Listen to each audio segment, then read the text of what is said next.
Eta orain, esan bezala, Andere Larrinarekin mintzatuko gara, zebera badabil, Amurrio Arro jaia larrikapenaren antolakuntzan. Eta lehenik eta behin, zen moduz, Andere? Ondo, Aitor, eskerrik asko. Ia gutxi falta zaizue edizio berri hau egiteko, zelan daramazue antolakuntza lan horiek? Ba, begira, ni esango nuke kolaboratzailea naizela, bai? Egia da, pixkat, antolatzaileek, baino urte batzuk gehiago ditut.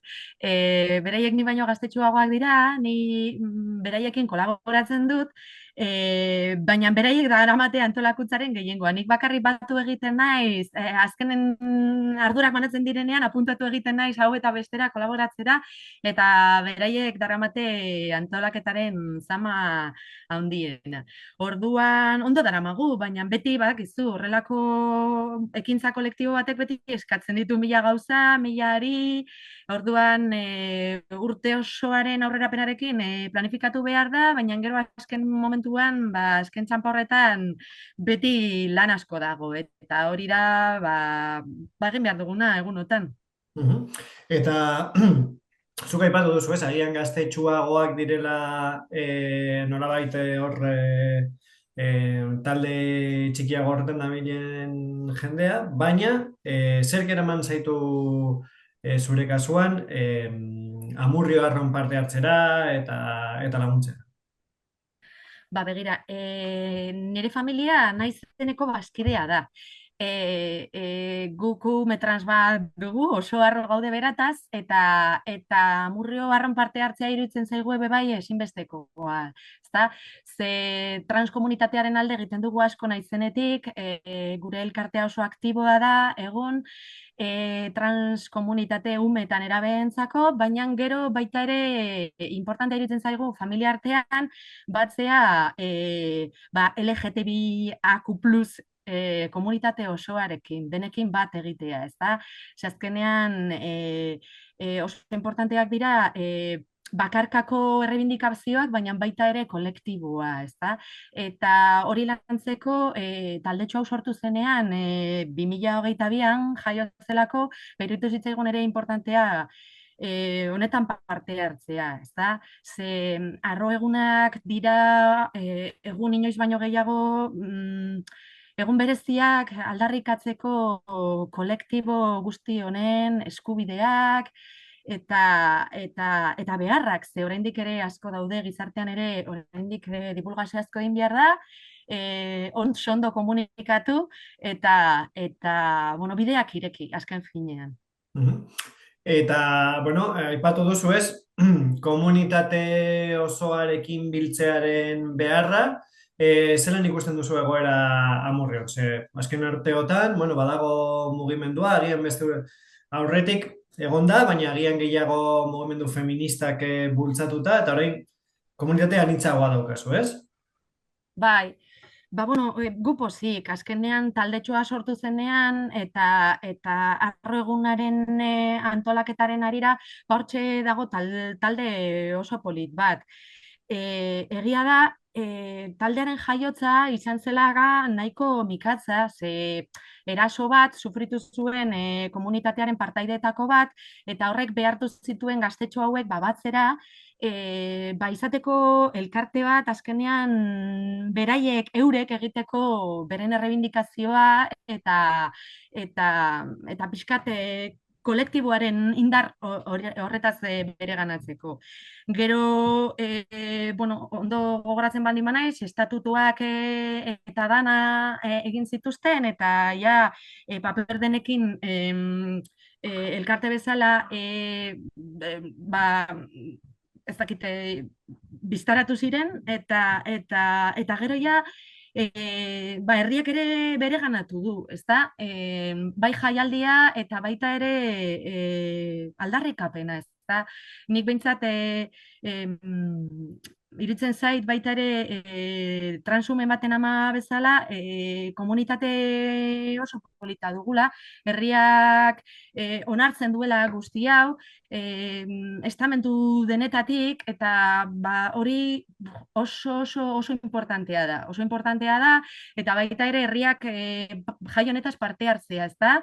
Bilakatzea egun polita denentzat, jendea parte hartzea jaiaz, gozatzea espektakuluetaz, jutea herri baskarira, eta azkenean bizitzea jai egun oso polita bezala, denona bilakatuz, ez da, kolektibo honen egoera. Eta bai, uste dute Amurrion oso giro polita dagoela zentzu horretan, bai talde feministetatik, baita ere arrotik, eta ni behintzat pozik komunitatearekin, herriarekin, eta zelan bereganatzen duen. Mhm. Eta aipatu duzu, ez, egitarau nahiko bizia eta luzea prestatu duzuela, zein dira zuretzat, esan bezala, ekintza asko dira, baina zuretzat garrantzitsuenak, edo interesgarrienak, edo zertan animatzen duzu jendea bereziki parte hartzen? Jo, goizetik arratsaldera, ez da? Eta gauera, ze arratsalde eta gauera arte parranda dagoelako, ez dakite, adin ezberdineko pertsonek topatuko dute parte hartzeko modua, hasieran goizean dago martxa kolaboratibo bat, ibiltari entzako edo ibiltzea gustatzen zaien entzako. Gero dago zeramika tailer bat ere bai, Miriam Bueso lokatz oso eskuzabalki eskaintzen duela bere burua hori dinamizatzeko. Hor, adin ezberdinetako jendeak parte hartu dezake. Gero dago musika, ere bazkaria baino lehenago, gero badago antzerkia edo horrelako zer, eta dudari gabe nik nabarmenduko nuke manifestazioa plazatik, ze hori da aldarrikapen egun bada. Eta egun bat gogoratzeko denoi oraindik ere denon eskubiden alde egin behar dugula, ezta? Eta aniztasunaren alde egin behar dugula. Orduan manifestazioa saspiretan dela, da igual ekintza igual ez horren festibuena, baina bai nahi dugula nabarmendu. Eta gero batukada dago, dragen showa, sosketaren emaitza, eta gero kontzertua eta DJa azken burura arte, gauaren azken burura arte. Orduan nik uste dut horrela ere adin ezberdineko pertsonek bilatu dezaketela lekutxoa honetan edo besteaz parte hartzeko, edo goizean zaudeta gero arratsaldean ez, edo norbait baten baldin bada arratsaldean, baskaltzera joan nahi duena herri baskaritik gozatzen du ekintza. Orduan nik uste osan hitza dela eguna, edo zeinek bilatzeko bere lekua. Mhm. Eta aipatu duzu, ez? Ez da bakarrik jai eguna, bada borroka eguna, nolabait esateko, edo aldarrikapen eguna. Aipatu duzu, Amurrio nolabait, bueno, komunitateak baduela bere onarpena, baina zuk zein zertan ikusten duzu aurrera egiteko aukera dagoela. Hori begiranik zera uste dut, individualki aurrera egin beharra dago, ezta? Aldarrikapen kolektiboa oso ondo dago, baina gero egunerakotasunean erakusten da benetan jarrera ura, ez da? Orduan, feminismoak esaten duen bezala, edozein komentario sexista entzundakoan atera behar zara, eraso bat bera ere salatu gabe, eta komunitate honen alde berdina, ez da? Mutilen kuadrilan egiten denean broma txungo bat, oraindik ere egiten direla asko, edo horrelakoetan eskua sartu. Hori da egin behar deuna, ez da? Eta gero baita ere, jabetu boskatzerakoan ere gure ardurak ditugula. Ez dela berdina boskatzea alderdi politiko bat ez dituenak bereak egiten eskubide hauek, ez da? Eta zentzu horretan, pertsonaletik politikora dijoala guzti hau, eta ardura ere badugula gizartea hobeago bat egiteko gure dozein mugimendu, ezta? Eta pixkat horretik. Orduan, orain badakigu denok sentitzen dugu politikoki eskuma mota batek kriston aldea hartzen ari dela eta gizartean mehatxu hori sentitzen da, ezta? Akaso hemen edo Euskal Herrian bizi dugun egoeragatik ez dugu horren beste odon gertu ikusten, baina nortxe dago. Mhm. Eh, inoiz baino importanteagoa da aniztasuna aldarrikatzea gure bizitzaren esparru danetan. Bai, pertsonaletik, esan du izan bezala, goi mailako politikara ezta? Horrela uste dut nik behintzat. Baina hauek diren nire ikuspegiak, ez igual horren beste igual denenak, baizik eta handere larrina kuadra denak. Eta adibidez, zu komunitate honen parte zaren heinean, zelan transmituko zenioke Amurrio Arzumei, olako mobilizazioetan, edo noiz eta manifestaziones parte hartu egunean zehar, parte hartzeko garrantzia ez, komunitateak berak nola sentitzen duen babes hori edo nola eragiten dion positiboki.